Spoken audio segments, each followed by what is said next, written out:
마태, 마가, 누가 세 복음서를 일컬어 이야기하는 것이 공관복음입니다. 보면 이 네 개 복음서 중에서 요한복음만 되게 색달라요. 관점이 약간 많이 다르고요. 시점 자체도 많이 다릅니다. 그래서 그래도 많이 비슷한 복음, 마태, 마가, 누가 복음을 그래서 공관복음이라고 이야기를 합니다. 자, 오늘 본문의 내용은 이렇죠. 사실 마태, 마가, 누가 누가복음을 한데 뭉쳐서 설명한다고 하면 오늘 본문은 관리라고 나옵니다. 근데 마태복음을 보면 청년이에요. 그러니까 청년이자 한 관리이기도 합니다. 그리고 또 신분이 부자였어요. 그냥 부자가 아니라 얼마나 대단한 부자였는지 성경에서조차 뭐라고 말하냐면 큰 부자라고 이야기를 합니다. 또 신앙 또한 어떻게 보냐, 그 시대 기준에 보면 굉장히 신앙이 좋았던 사람이에요. 계명을 열심히 지키며 살아갔던 자였습니다. 그러니까 부자가 욕심을 버리고 살아가는 것이 쉽지 않을 텐데 당당하게도 계명을 지켰노라고 말할 정도의 신앙을 가진 자라는 것입니다. 진짜 보면 엘리트 중에 엘리트라고 이야기할 수 있죠. 청년에다가 직장 좋겠다, 부자에다가 신앙 좋은, 오늘날도 치면 최고의 사람이라고 이야기할 수 있다는 것입니다. 그렇다고 우리가 흔히 TV에 나오는 그 싸가지 없는 부자들의 모습과도 전혀 다르다는 것입니다. 열정이 있어요. 신앙에 대한 열정을 분명 가지고 있는 자였습니다. 그는 이 청년, 이 관리는 진짜 계명을 지켜 행하려는 자였어요.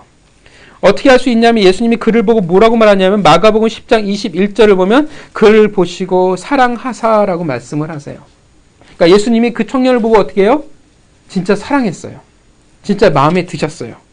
만약에 그가 진짜 인격적으로 결함이 있다고 하면, 우리가 소위 말하는 갑질하는 부자라고 한다고 하면, 외식하는 신앙인이라고 하면 절대 예수님께서 그를 사랑한다라고 표현하지 않으셨을 거예요. 근데 사랑한다라고 표현하셨다라는 것은 그가 계명을 지키는 것이 외식이 아니라 진짜 계명을 지키려고 했던 자였고 진짜 하나님에 대한 열정을 가진 사람이라는 것을 우리가 알 수 있다라는 것입니다. 그가 예수님에게 나온 것은 바리새인들과 사두개인들과 다르게 자신의 신앙의 실력을 자랑하러 온 것이 아니라 진짜 그가 계명을 지키며 살아가려고 나왔던 것입니다. 진짜 괜찮은 사람이에요. 젊은 사람인데 이 정도의 열정과 관심을 가지고 있어요.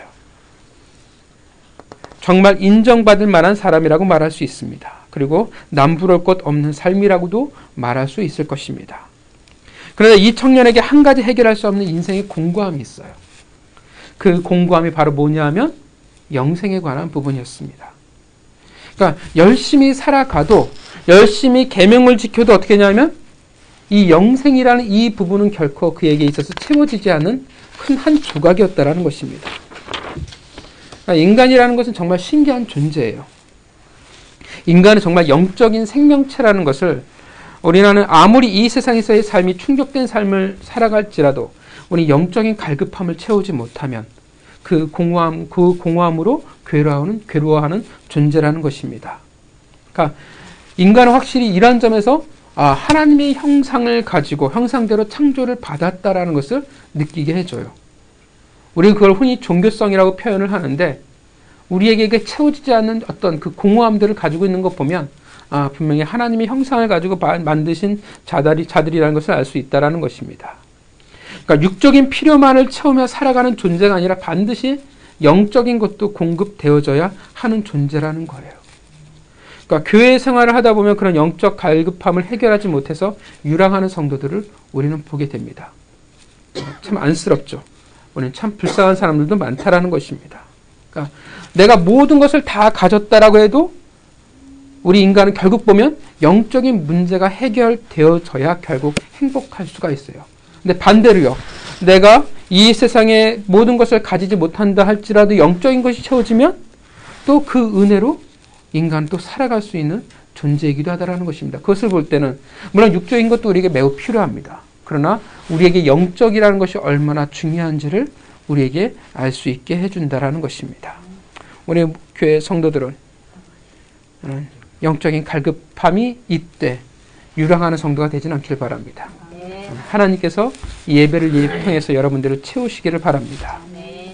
청년에게는 영생이라는 문제, 그 영적 갈급에 대한 고통이 있었습니다. 여러분도 다 이러신 적이 있으시죠? 아마 힘들고 고통스럽다라고 느끼신 적이 있을 것입니다. 얼마나 그것이 그를 힘들게 했는지, 얼마나 그가 이 영생에 대해서 갈급함을 느꼈는지 그는 예수님을 찾아 나서게 됩니다. 사실 이 청년, 이 관리는 부족할 것이 없죠. 인생에 부족할 것이 없어요. 수많은 사람들에게 분명 칭송을 받고 존경을 받고 기대를 받는 사람일 거라 생각을 합니다. 그런데 그가 젊은 예수, 사실 이 당시 이 복음서의 예수님의 나이는 30대 초반이잖아요. 그죠? 우리보다 지금 정훈이 빼고는 우리보다는 나이가 한참 어린, 그죠? 이제 전도사, 이제 풀타임 전도사 하고 있을 정도의 나이라는 것입니다. 그가 젊은 예수, 그러니까 사실 이 관리 젊은이와 나이 차가 얼마큼 날까 싶어요. 별로 나지 않았을 거라 생각을 합니다. 근데 우리가 잘 알지만 예수님은 그 당시에 종교계의 비주류입니다. 거의 이단화 취급받았다는 것을 여러분들이 잘 아실 겁니다. 종교계의 주류였던 바리새인들과 서기관들에게 인정받지 못한 예수에게 나와 꿇어앉아 묻고 있다는 것입니다. 그러니까 이게 그 정도의 갈급함을 가지고 있다는 거예요. 그가 영생에 대한 문제를 안 찾아다녔을까요? 바리새인들에게 묻지 않았을까요? 서기관들에게 묻지 않았을까요? 물었겠죠. 그러나 채워지지 않으니까 결국 누구에게까지 나왔냐 하면 위험한 일이죠. 예수님에게까지 나와 지금 묻고 있다는 것입니다. 그에게 묻습니다. 선생님이요, 내가 무슨 선한 일을 하여야 영생을 얻을 수 있겠습니까? 선한 선생님이요, 내가 무엇을 해야 영생을 얻을 수 있겠습니까? 그러자 예수님이 말씀하십니다. 왜 나한테 선한 일을 묻냐? 선한 이는 오직 하나님만이다 라고 말합니다. 그리고 나서 계명을 지키라 말씀하세요. 그러자 청년이 말합니다. 계명을 다 지켰습니다. 자, 얼마나 열심히 살았는지를 우리가 느낄 수가 있어요. 이 영적 갈급함을 가진 자가 얼마나 열심히 노력하며 살았겠어요. 자기가 할 수 있는 신앙의 모든 것들을 하며 그 영적 갈급함을 채우려고 노력을 했을 것입니다. 우리도 그런 적이 있잖아요. 채우지 못할 때 우리가 신앙에 할 수 있는 것들을 모든 것들을 채워 넣을 때가 분명히 있다라는 것입니다. 청년이 뭐라고 말해요? 아직도 무엇이 부족합니까? 저는 이 당당함이 참 부러워요. 그죠? 얼마나 열심히 살았길래 제가 아직도 무엇이 부족합니까? 라고 말할 수 있을까요? 여러분, 하나님의 기도할 때 이렇게 당당하게 기도하실 수 있겠습니까? 자신 없습니다. 뭔가 걸리는 게 반드시 생기는데 이 청년이 얼마나 열심히 살았는지를 알 수 있어요. 진짜 이 청년처럼 당당하게 이야기할 수 있는, 그 갈급함을 가지고 당당하게 이야기할 수 있는 하나님의 백성이 이스라엘에 얼마큼 있었을까요? 그리고 오늘날 과연 얼마큼 있다고 말할 수 있을까요? 그러자 예수님이 또 말씀을 하세요. 전혀 예상 밖의 말씀을 하십니다. 재물을 다 팔아서 나눠주고 나를 따르라. 그러자 부자 청년은 낙담해서 돌아가 버립니다. 자, 이것이 오늘 본문의 내용이죠. 자, 왜 뚱딴지같이 왜 하나님만이 선하다고 말하고 있을까요? 예수님도 선하시지 않을까요? 여러분 어떻게 생각하십니까? 예수님은 선하십니까? 선하시지 않습니까? 그죠? 선하시죠. 근데 왜 하나님만이 선하다라고 이야기를 할까요? 왜 율법의 다섯째 계명부터 이야기를 하실까요? 우리가 얼핏 생각하기에는 하나님과 우리 사이의 계명이 더 중요하게 느껴지지 않나요? 나 외에는 다른 신을 두지 마라. 그게 훨씬 더 중요하게 느껴지지 않을까요? 그리고 왜 재산을 다 팔고 예수 그리스도를 따르는 것이 영생과 과연 무슨 연관성이 있을까요? 자, 오늘 본문은 분명 영생, 새로운 삶이라는 주제를 가지고 시작을 하게 됩니다. 그것이 부자 청년의 화두였습니다. 영생이란, 그 새로운 삶이란 무엇일까? 어떻게 누릴 수 있는가? 여기에서의 영생은 구원 혹은 또는 영생의 삶 모두를 포함하고 있는 내용입니다. 그래서 예수님이 답하고 계십니다. 어떻게 답을 하고 계시고 있냐 하면 어떤 선한 일을 해야 영생을 얻겠습니까? 라는 질문에 어떤 반응을 하세요? 어찌하여 선한 일을 내게 묻느냐? 선한 이는 오직 한 분이시다 라고 말씀을 하고 계신다라는 것입니다. 무슨 말이냐 하면 물론 선한 오직 한 분은 곧 하나님을 말씀하는 것임을 우리는 다 압니다. 그렇다면 예수님 본인은 선하지 않다라는 것이 말이 될까요? 분명 그럴 수 없습니다. 동의하시죠? 예수님이 선하지 않다면 다시 말하면 의롭지 않다라는 말이잖아요. 의롭지 않다면 그는 우리를 구원할 수 없기 때문에 그렇습니다. 심각한 문제가 되어지죠. 예수님은 의롭습니다. 그리고 선하십니다. 동의하시죠? 그렇게 나를 구원해 주실 수 있는 것입니다. 자기 문제도 해결하지 못하면서 어떻게 남의 문제를 해결해 줄 수 있겠습니까? 그렇게 예수님은 선하신 것뿐이 당연하고 의로우신 유일한 한 분인 것 또한 당연합니다. 그런데 왜 부자 청년에게는 하나님 말이 선하신 것처럼 이야기를 할까요? 마치 본인은 선하지 않은 것처럼 지금 이야기를 하고 있다는 것입니다. 왜일까요? 부자 청년의 수준 때문에 그래요. 이 청년이 예수님을 지금 뭐라고 부르는지 아십니까? 뭐라고 불러요? 선한 선생님이요. 이것이 이 부자 청년의 인식의 한계예요. 여러분, 예수님이 선생님이실까요? 원래는 뭐라고 불러야 돼요?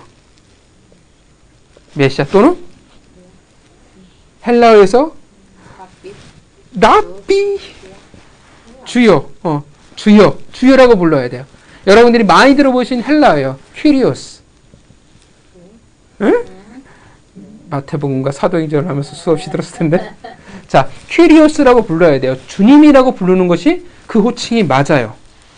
근데 지금 청년은 예수님은 뭐로 인식하냐면 주님이 아니라 선생이라고 인식한다라는 것입니다. 그러니까 많은 랍비 중에 한 명이라고 인식을 하겠죠. 분명 예수 그리스도의 선생의 역할도 있으시지만 그러나 선생으로 그게 제한될 수 없는 분이십니다. 그는 주님이시고 우리의 주인이십니다. 동의하십니까? 그런데 부자 청년에게 있어서 예수님은 어떻게 인식되어지냐면 선한 선생님으로 인식되어질 뿐이라는 것입니다. 예수님은 우리에게서 하나님의 아들입니다. 그러나 부자 청년에게 있어서 예수님은 사람의 아들로 인식하고 있다라는 것입니다. 그러니까 우리의 인식과 엄청난 차이를 지금 가지고 있다라는 거예요. 부자 청년은 자신과 지금 예수님을 똑같은 인간으로 보고 그에게 다만 그가 가지지 못한 선한 것이 있다라고 보고 있다라는 것입니다. 인간이 선할 수 있는가? 물론 인간의 기준상 착하게 사는 사람들, 그러한 성품을 가진 사람을 선한 사람이라고 말할지는 모르지만 이 세상에 진짜 선한 사람은 단 한 사람도 존재하지 않습니다. 인류 역사상 아담 이래로 단 한 명도 선한 인간이라는 것은 이 땅에 존재한 적이 없습니다. 이해가 가시죠? 선함이란 죄를 짓는 인간, 죄의 속성을 지닌 자들이 소유할 수 없는 것입니다.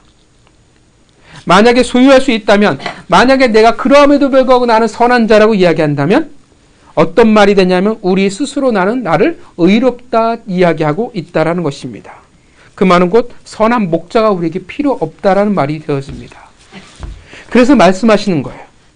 이 청년의 인식에 한계가 있어요. 예수님이 누군지를 지금 알 수 없어요. 인간이에요. 근데 인간에게 선함이라는 걸 붙일 수 있어요? 없어요. 그래서 누구만이 선하다고 지금 이야기해 주는 거예요? 선한 이는 오직 하나님뿐이라고 얘기해 주는 거예요. 지금 본문을 쭉 보면요. 예수님이 이 청년에게 있어서 굉장히 호의와 관심을 가지고 계세요. 그래서 최대한 그에게 맞춰주면서 이야기를 하세요. 그러니까 바리새인들과 서기관들, 이 잘 나가는 사람들과 만나서 얘기할 때하고 완전히 분위기가 다르다라는 거예요. 선이라는 것은 오직 하나님에게 속한 것이라는 것을.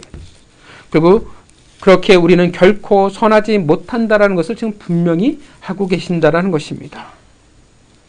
왜 이렇게 이야기하냐면 부자 청년은 예수님을 인간으로 보고 있기 때문에 그렇습니다.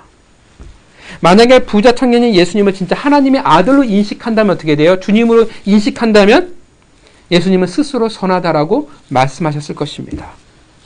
그런데 부자 청년이 인간으로 보니까 하나님의 아들이라고 말해도 알지도 못하고 믿지도 못하고 오히려 혼란에 빠질 수도 있고 가르쳐줄 수 없을 테니까 그의 인식의 한계의 선에서 가르쳐주고 계시는 것입니다. 이 말을 다시 정리해보면 이렇게 할 수 있습니다. 부자 청년이 묻습니다. 어떻게 해야, 어떤 선한 일을 해야 영생을 얻을 수 있겠습니까? 예수님의 답변은 이렇게 바꿔 생각해 볼 수 있습니다. 인간은 스스로 선한 일을 할 수 없다. 그래서 어떻게 돼요? 선하신 하나님의 도움이 필요하다라는 결론이 나옵니다. 그것이 우리가 너무나 잘 알고 있는 우리에게 가장 중요한 십자가입니다. 여러분, 왜 예수 그리스도께서 십자가를 지고 가야 합니까? 왜 그래요? 우리는 어떤 선한 결과를 낳을 수 없는 존재이기 때문에 그렇습니다. 본문이 쭉 어떤 흐름 가운데 있냐면 소자라는 그 흐름 가운데 있어요. 어린아이와 같이 우리는 무가치하고 절대적인 도움 속에서만 살아가는 존재이기 때문에 그래요. 그래서 우리는 우리 스스로 선한 결과를 만들어낼 가능성이 우리에겐 도무지 없다라는 것입니다.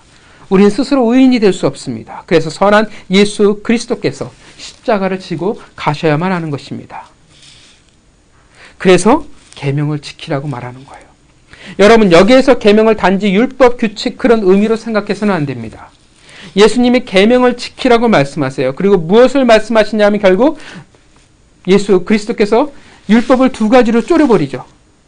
하나는 하나님을 사랑하라와 두 번째는 뭐라고 율법을 쪼려버려요? 내 이웃을 내 몸과 같이 사랑하라고 쪼려버립니다. 그 계명의 핵심을 지금 이야기하고 있는 거예요. 예수님이 말씀하고자 하는 것은 단지 네가 5번째, 6번째, 7번째, 8번째, 9번째, 10번째 계명을 지켰느냐 안 지켰느냐를 말하는 것이 아니라 뭘 지금 묻고 있냐면 계명의 본질을 말하고 있는 거예요. 여러분, 하나님이 왜 우리에게 계명을 주셨습니까? 이 세상과 다른 삶의 방식이 있어야 하기 때문에 그렇습니다. 이 세상과 구별되어지는 삶이 있어야 돼요. 우리는 이제 기본적으로 기독교 하면 떠오르는 구체적인 그림들이 있어요. 그런데 생각해 보세요. 이 성경은 사실 누구를 대상으로 먼저 쓰이기 시작했냐면 출애굽한 백성들이에요. 걔네들에게 하나님에 대한 구체적인 그림들이 있을까요? 없어요. 걔네들은 다신론 속에서 살아갔어요. 걔네는 태양신 나를 섬기던 자였고 그런 애들이 갑자기 여호와에 대한 구체적인 그림들이 없어요. 그러니까 구별된 삶이라는 게 존재하지 않는다라는 거예요. 오히려 이방의 관습과 풍습이 마치 그들의 문화와 그들의 생활 양식인 것처럼 살아가던 자였어요. 이제 하나님의 백성이라면 뭔가 달라야 되는데 그거 가르쳐야 돼요. 그래서 뭘 주는 거예요? 계명을 주는 거예요. 그래서 율법을 주는 거예요. 그래서 정결법을 주시는 거고 그래서 어떻게 돼요? 음식 먹는 것도 나눠버리는 거예요. 너희는 하나님의 택하신 백성이기 때문에 너는 달라야 돼. 구별된 거야. 그게 거룩이야라는 것을 가르치기 위해서 율법을 주셨다라는 것입니다. 그 거룩은 결국 무엇으로 연결되어지냐면 닮아가는 것입니다. 거룩이라는 것은 이 세상과 다른 거예요. 이 세상을 닮은 자로 살아가다가 거룩이라는 것은 결국 하나님을 닮은 자로 살아가게 되었다라는 것을 이야기해 주는 것입니다. 이것이 계명을 지키는 의미가 되는 거예요. 몇 번째 계명을 지키느냐가 의미가 있는 게 아니라 무엇의 의미가 있어요? 내가 이제는 하나님을 닮아가는 자가 되었다라는 것, 계명을 주신 목적, 본질에 따라서 살아간다라는 것이 중요하다라는 것입니다. 근데 우리는 착각을 해요. 몇 번째 계명을 지키느냐 아니냐, 그것이 제일 중요한 문제가 되어져요. 그리고 그 부자 청년도 착각을 했다라는 것입니다. 뭔 착각을 하냐면 본질이 없어요. 본질이 없이 뭐로만 가냐면 내가 계명을 지켰어 안 지켰어로 간다라는 거예요. 하나님의 계명을 주신 목적과 본질이 있는데 그것을 잊어버린 채 나는 오늘 이 계명을 지켰으면 그것이 전부라고 생각한다라는 것입니다. 그러니까 자꾸 무엇으로 가냐면 신앙이 내가 뭘 했냐 안 했냐로 가요. 결국 우리가 익숙한 단어죠. 자신의 공로로 가버린다라는 것입니다. 내가 이만큼 했으니까, 나는 이만큼 지켰으니까, 나는 금식 기도를 했으니까, 나는 한 번도 빠지지 않고 100일 동안, 1000일 동안 새벽 기도를 했으니까, 내가 주일 예배 안 빠지고 드렸으니까, 그것만이 중요한 거예요. 그것이 자신의 의가 되어버린다라는 것입니다. 여러분, 금식 기도와 새벽 기도와 주일 예배 안 빠지는 그 내용과 본질이 없어져 버린다라는 거예요. 여러분, 예배를 드려야 되는 본질이 있는 거죠. 물론 나와 나오는 게 중요해요. 그런데 그 본질을 잊어서는 안 돼요. 왜 금식 기도를 하는데요? 왜 새벽 기도를 하는 건데요? 그 본질이 있잖아요. 그런데 그것을 잊어버린 채 내가 무엇을 얼마만큼 했냐라는 것이, 내가 100일 동안 한 번도 안 빠졌어. 내가 1000일 동안 한 번도 안 빠졌어. 나는 주일 선수 10년 동안 단 한 번도 안 빠진 사람이야. 그것이 전부가 되어버린다라는 것입니다. 이해가십니까? 얼마만큼 하나님을 닮아가느냐가 중요한 거예요. 예배를 통해서, 기도를 통해서, 금식을 통해서, 혹은 헌신을 통해서 얼마만큼 내가 하나님을 알아가고 닮아가느냐가 중요한데, 자꾸 신앙이 뭐로 가요? 나는 이것을 했어 라고 그것만 간다라는 거예요. 이 차이를 아시겠습니까? 하나님을 닮아가지 못하는데 본질을 잃어버린 자가 어떻게 하나님을 닮아가요? 하나님을 닮아가지도 못하면서 얼마만큼 내가 했냐라가 그 신앙의 전부가 되어버린다라는 것입니다. 여러분, 예배 가운데 하나님 말씀이 중요하잖아요. 그 말씀 앞에 어떻게 돼요? 무릎 꿇어야 되잖아요. 그 본질이 없어요. 그 본질이 없는 채 나는 첫 번째 예배를 드렸어. 그것만이 전부가 되어버린다는 것입니다. 성경은 누가 천국을 소유할 수 있다라고 이야기하냐면, 어린아이와 같은 자들, 즉 소자가 천국을 소유할 수 있다고 말합니다. 스스로 선하지 못하다는 것을 알기에 선하신 하나님에게 매달릴 수밖에 없는 자들, 바로 그들이 천국을 소유할 수 있다고 말합니다. 그렇게 스스로의 열심과 공로가 아니에요. 십자가의 은혜로 말미암아 이제 새로운 인생의 기회를 얻어 계명을 지키는 자들이라는 것입니다. 계명을 지키는 자, 하나님의 거룩함을 닮아가는 자들, 하나님의 것으로 자신의 것을 채워나가는 자들이 누리는 것이라 말하는 것입니다. 그렇게 자신이 하나님의 백성임이 이 세상에 드러나게 되는 것입니다. 계명을 지킴으로, 다른 말로 하면 계명의 본질, 이 세상과 구분되어져 하나님을 닮아감으로 말미암아 우리는 천국을 소유하는 자가 되어진다라는 것입니다. 이해가십니까? 이게 지금 예수 그리스도께서 말씀하신 너는 계명을 지키느냐의 의미라는 것입니다. 그렇게 이제 이 세상을 닮은 자에서 계명을 지키니까 어떻게 돼요? 본질을 아니까, 내용을 아니까 이제 하나님을 닮은 자로 살아가게 되는 것입니다. 계명을 지킴으로, 법을 지킴으로 억지로 하나님의 백성으로 살아가는 것이 아니라 닮아가니까 당연히 어떻게 돼요? 하나님의 백성으로 살아갈 수밖에 없는 자라는 것입니다. 살인하지 않는 것이 법이기 때문에 살인하지 않는 게 아니에요. 간음하지 말라고 했으니, 하나님께서 간음하지 말라고 했으니까 젠장 어쩔 수 없이 지켜야지.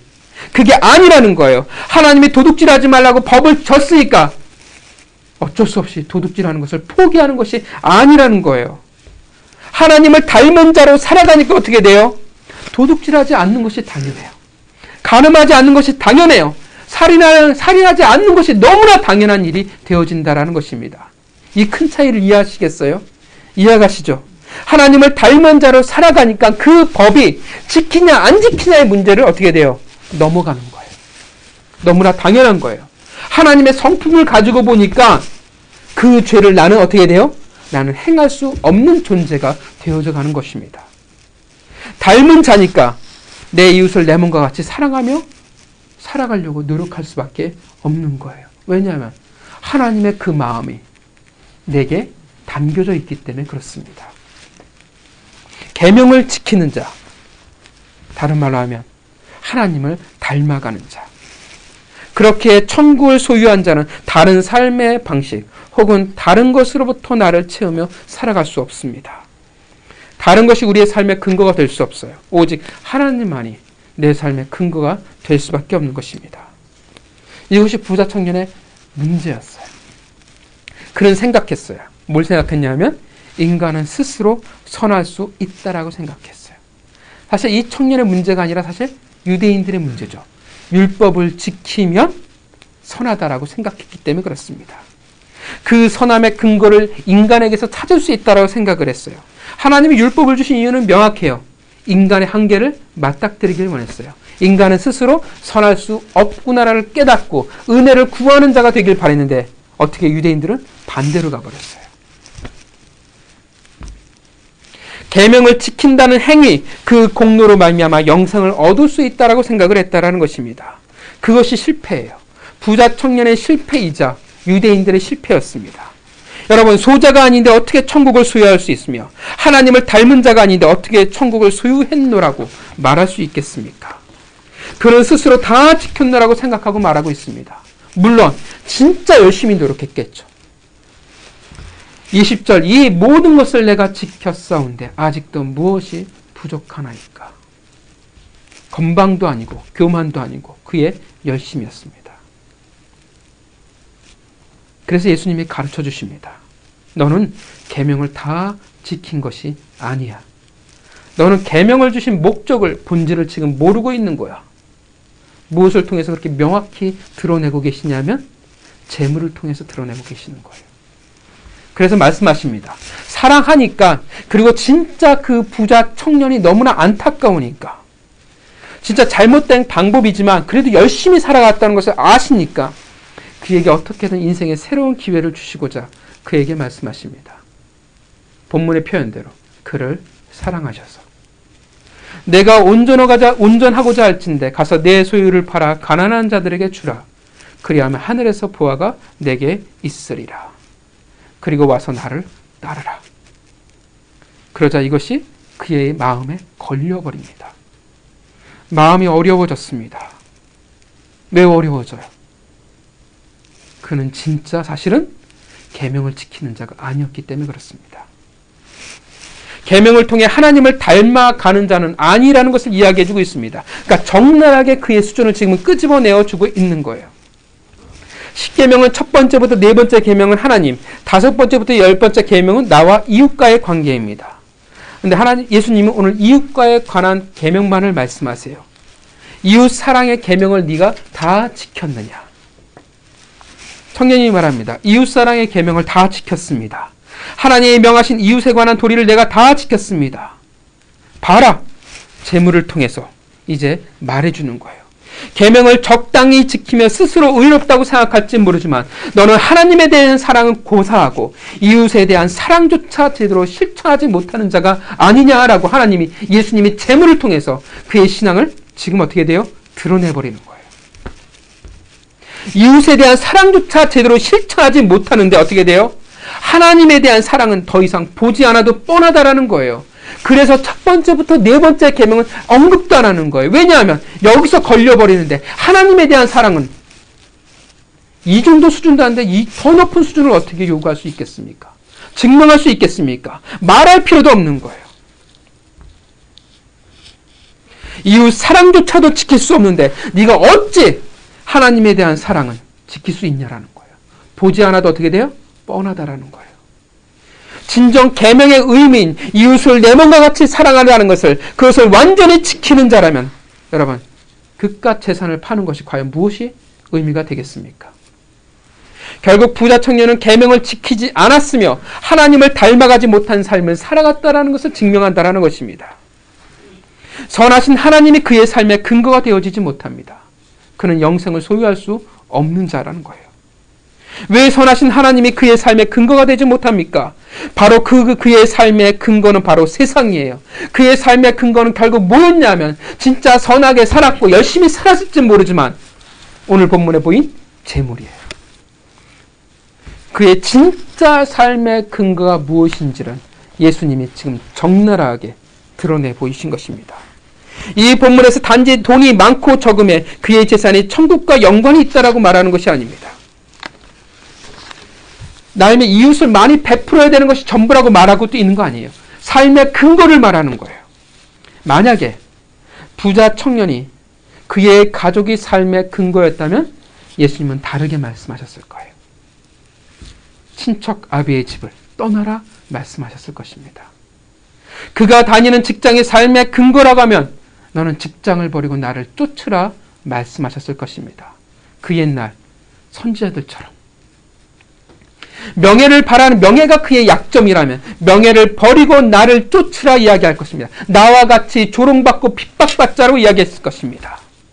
재산이 영생과 천국과 연관이 있는 것이 아니라 바로 삶의 근거를 말하고 있는 것입니다. 물질이 많으면 천국에 들어가기 어렵다고 말하는 것이 아니라 삶의 근거가 하나님이 아니라면 천국에 들어갈 수 없다라고 이야기해주고 있는 것입니다. 여러분, 삶의 근거가 세상이라면, 세상이 중요하다면 그가 어찌 천국을 가지려고 하겠습니까?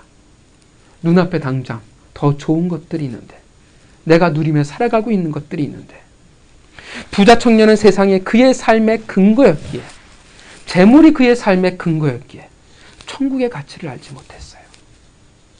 여러분, 천국을 성경은 예수님이 뭐라고 비유하셨습니까? 천국은 마치 밭에 감추인 보화라고 이야기를 합니다. 그래서 어떻게 해요? 자신의 가진 모든 소유를 팔아서 그 밭을 산다라고 이야기를 합니다. 어떤 가치예요? 당장 보이는 건 아니에요. 나는 알아요. 있다라는 것을. 아니까 어떻게 돼요? 내 모든 소유를 맞바꿀 그 이상의 가치를 가지고 있는 것이 천국이라는 거예요. 우리 모든 소유를 어떻게 돼요? 내 인생을 맞바꿀 만큼 그 이상의 가치를 가진 것이 천국이라는 것입니다.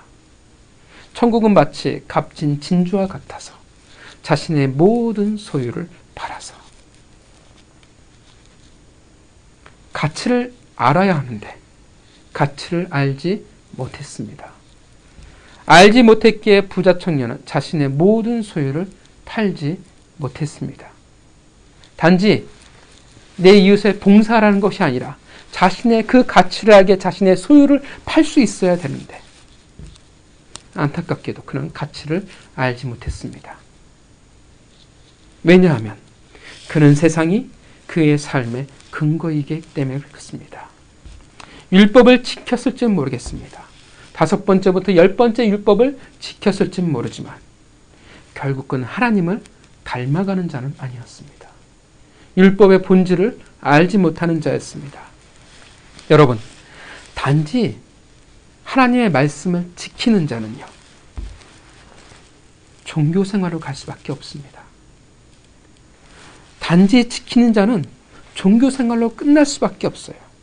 신앙이라는 거는 지키는 게 아니라 닮아가야 하는 것입니다. 지키는 자는 결국 예수 그리스도를 쫓을 수 없습니다. 어린아이와 같이 매달릴 수 없습니다.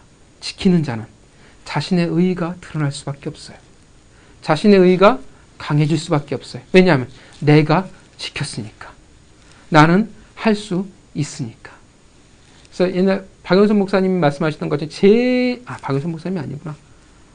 대형교회 목사님이었는데, 그분이 하신 말씀이 제일 무서운 사람이 누구냐면 새벽기도 열심히 나오는 사람이 제일 무섭대요.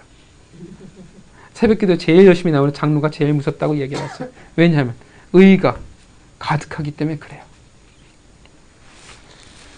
오늘 본문에는 안타까움이 있어요. 예수 그리스도에.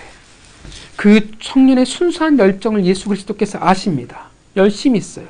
그래서 예수님도 사랑하시고 안타까이 여기셨습니다. 괜찮은 사람이라는 거예요. 이런 생각도 들어요. 만약 이 부자 청년이 진짜 그의 모든 재물을 이웃에게 나누고 예수 그리스도를 따랐다면 어떻게 되었을까? 저는 사도 바울이 문득 생각이 났어요. 사도 바울은 그 당시에 엘리트 중에 엘리트 아닙니까? 이 부자 청년도 엘리트잖아요. 이 또한 하나님의 귀한 통로가 되지 않았을까? 혹 신약시대의 교회를 만들어가는 데 있어서 그의 이름이 부자 청년이 아니라, 관리가 아니라 그의 이름이 영생토록 이 말씀 가운데 남아있지 않았을까라는 생각이 들기도 합니다. 왜 그는 가치를 몰랐을까요? 모든 소유를 팔아서라도 가질 만한 것이 천국, 영생이라는 것을. 그것은 그의 삶의 근거가 바로 세상이기 때문에 그렇습니다. 재물이었습니다. 그래서 계명을 법으로 지켰을지는 모르지만 하나님을 닮아가지는 않았기 때문에 그렇습니다. 여러분, 우리에게 선한 것은 없습니다. 동의하시죠? 우린 소자와 같아요. 아무 가치도 가능성도 스스로에게 선한 무언가를 채워 넣을 수도 없습니다. 우리는 다른 말로 하면 가능성이 제로입니다.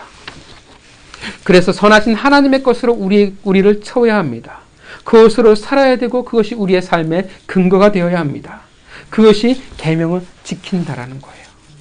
다른 말로 하면 거룩을 닮아가는 겁니다. 하나님을 닮아가야 하는 것입니다. 그렇지 못한다는 것은 결국 하나님의 선함이 아니라 이 세상을 근거로 살아간다라는 것입니다. 교회 안에서도 이 법을 좋아하는 사람들이 정말 많아요. 지켰냐 안 지켰냐를 따지는 분들도 정말 많아요. 물론 그것이 의미가 없냐? 닮아가면 당연히 지키고자 하는 싸움이 있어야 한다는 것도 맞습니다. 그러나 그것이 전부이고 그것이 신앙의 모든 것으로 생각하는 분들이 참 많습니다.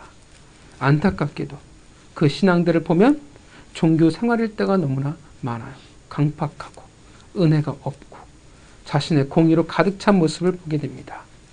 그 인생의 결론은 뭐냐 하면 마태복음의 22절에 결국 근심하며 떠도는 자가 될 뿐이라는 것입니다. 사랑하는 성도 여러분, 여러분들은 하나님을 닮아가는 자입니까? 아니면 계명을 지키는 자입니까? 하나님을 닮아가고 계십니까? 주일에 교회에 나오고 목장에 참석하고 왜 우리가 교회에서 훈련을 받아야 합니까? 단지 구원의 문제라면 그렇게 열심히 하지 않아도 됩니다. 천국을 소유한 자로 살아가기 위해서, 하나님을 닮은 자로 살아가기 위해서 교회는 존재합니다.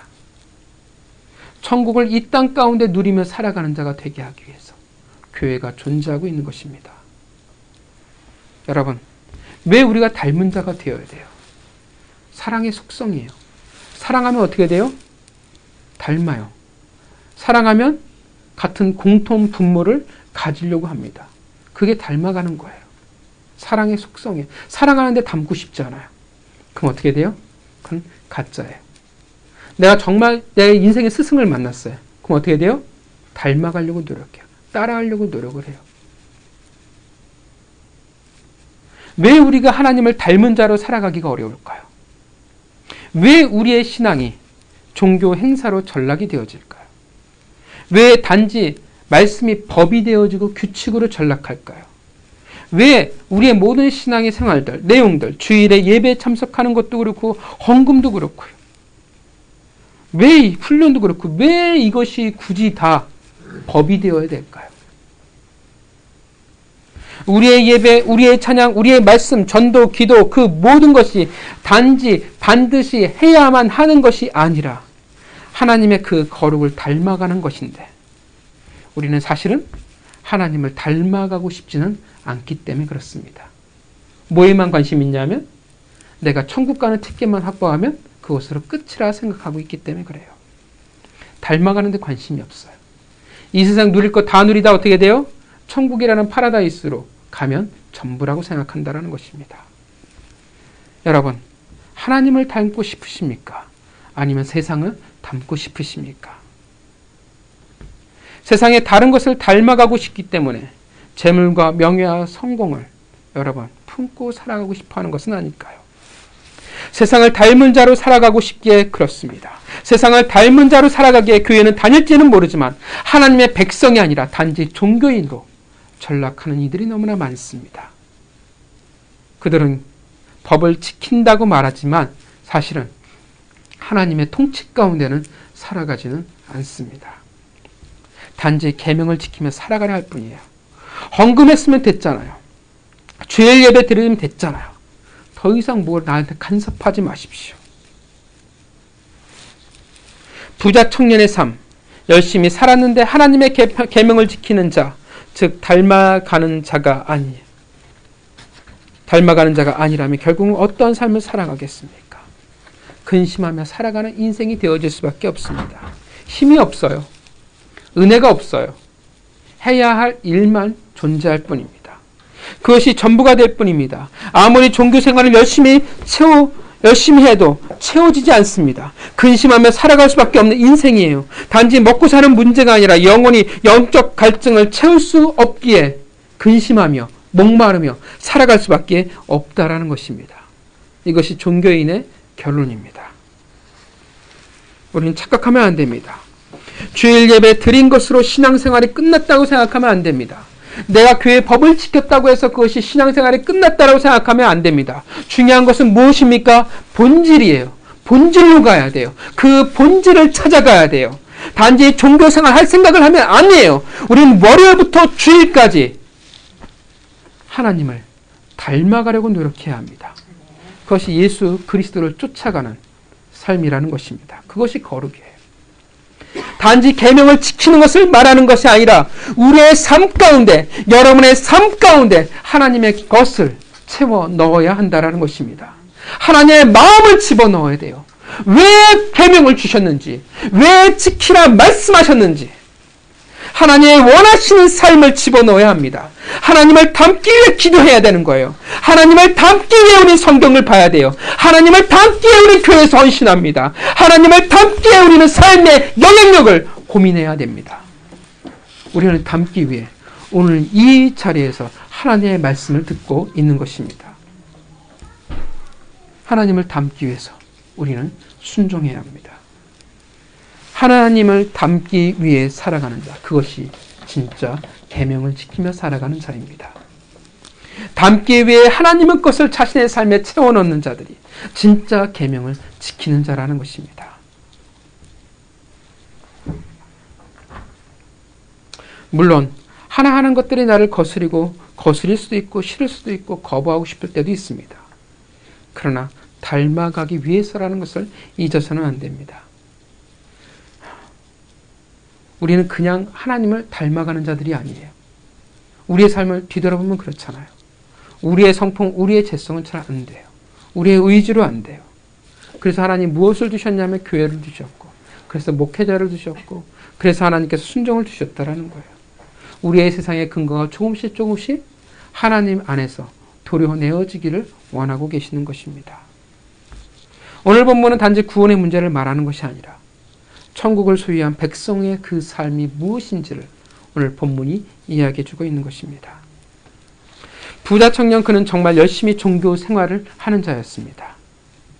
안타깝게도 그는 소자가 아니었습니다. 하나님의 것으로 채워야 하고 매달려야 하는데 결국 그러지는 못했습니다.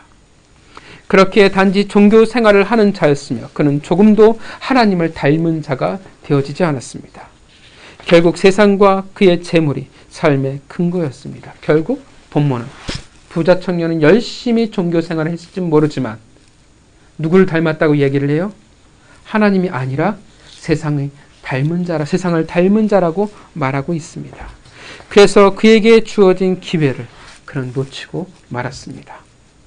그는 근심하며 예수 그리스도의 곁을 떠날 수밖에 없었습니다.